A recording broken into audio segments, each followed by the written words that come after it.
Well, howdy there, Internet people. It's Bo again. I was at the grocery store today.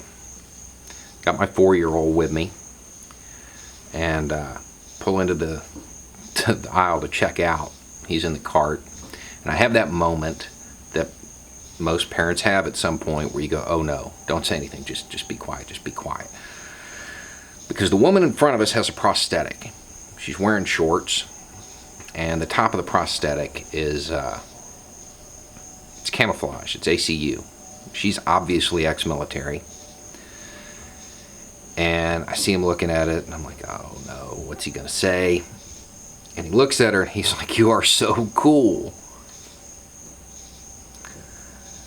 The reason I'm saying this is because I found out the other day that America's 2 Bond villains are up to something. There are 2 men in American politics that if they wanted to be Bond villains, they could. George Soros and Charles Koch.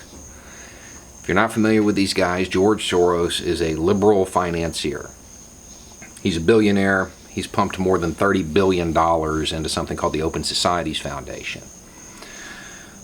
Charles Koch is the right-wing equivalent. He's worth about $50 billion. He also has a foundation. He's a libertarian in the American sense of that word. Deregulation, small government, that kind of thing.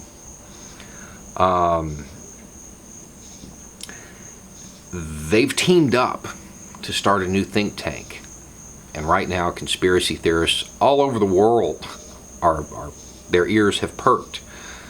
The goal is to stop forever wars, like Afghanistan and Iraq, where that woman's leg probably is. That's the goal. The think tank will open in September. It's named the Quincy Institute for Responsible Statecraft. The goal is to try to embody John Quincy Adams and his vision of American foreign policy, which is we don't go abroad searching for monsters to fight. Diplomacy becomes the preferred method of foreign affairs. I'm certain that somebody out there is going, well, billionaires found a way to make money off peace. Good. Good. This might be the golden moment for the anti-war movement to pop its head back up, because some of y'all have been missing for a while. For once, grassroots anti-war movements are going to be able to benefit from special interest groups. This institute will certainly hire policy experts, lobbyists, essayists, people who can give talking points, PR people, people who are going to be in Congress's face. They're going to focus on the economic side of it. I'm almost certain. Given these 2 guys, that's what they're going to talk about. Wouldn't it be great and a whole lot more effective if they also had some faces?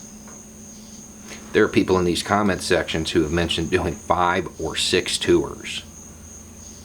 You've probably got some stories about the forever wars.